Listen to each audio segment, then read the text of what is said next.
Hello, YouTube, and welcome to something a bit different. I apologize if you hear weird noises. It's hard for me not to play with these dice on my desk. I'll try not to do that. Anyway, that's not what we're here for. I wanted to talk to you guys about the game Hades.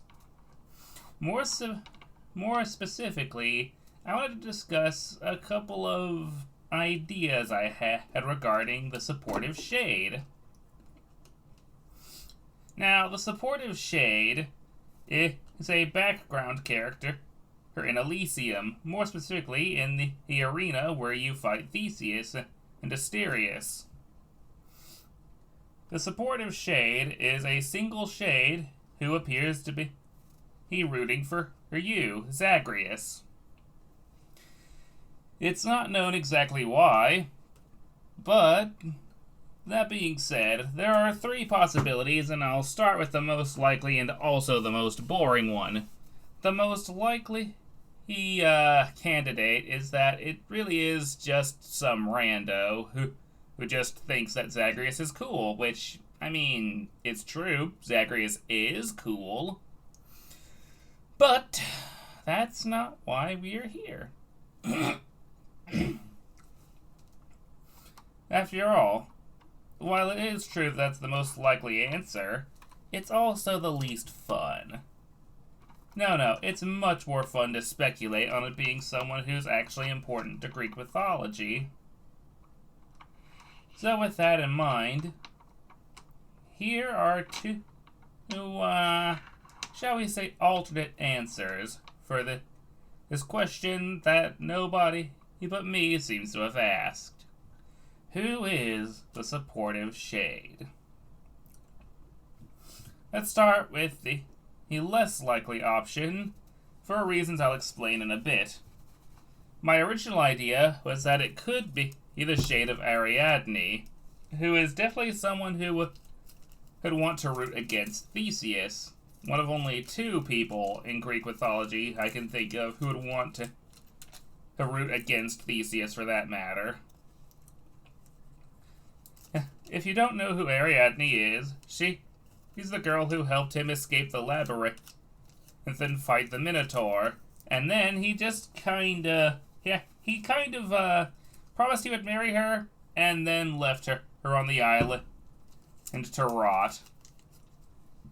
She was later picked up by Dionysus, who then married her and made her immortal. Now, you might think that this would mean that the shade can't possibly be hers, since she's been made immortal, but there actually is precedent for someone being made immortal and leaving behind a shade anyway, and that is Heracles.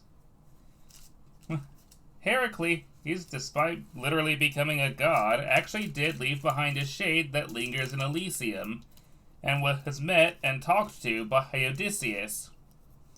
So, theoretically, it is possible that she does in fact have a shade, and there's no reason why it shouldn't be in Elysium.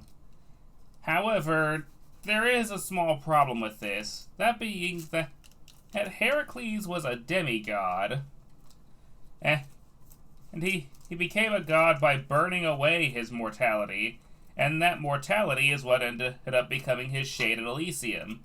Meanwhile, well, Ariadne was just made immortal. And she never had a god, and she certainly didn't get burned alive.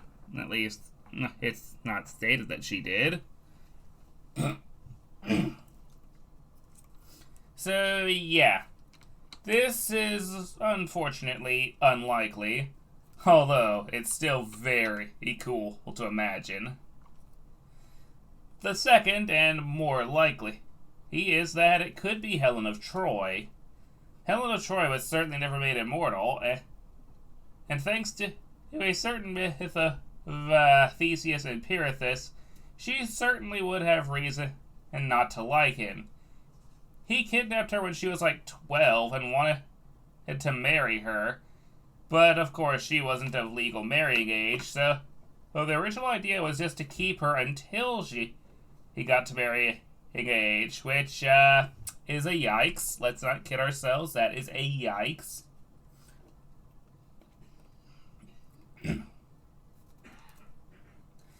But I digress. Theseus's crappy behavior isn't exactly why we're here. Although I guess in a meta reason, and it is why we're here. After all, if he hadn't have done that, Helen wouldn't have a lot of reason to hate him, would she? And she would certainly be a shade, as she certainly wasn't made immortal. Whether or not she would be an Elysium is up to interpretation, but personally I think she would more likely be an Asphodel. But if the supportive shade is so important to Greek mythology, then odds are it would be Helen, because I really can't think of anyone besides her and Ariadne who would want to root against Theseus. But that being said, like I said, the most likely answer is that it's just some rando. Thank you for listening, and this has been, well, I can't exactly say a game theory, and honestly, it's not even a theory so much as it is me. He just kind of postulating, I guess. I don't think that's quite the right word. But yeah, this is just me rambling and sharing an idea. I don't want to call it a theory because it's not. It's not a theory unless you can and have tested it and didn't find any problems with it. But anyhow, that's what we're here for. Thank you for listening. Come again anytime. Love you all very much. Bye-bye.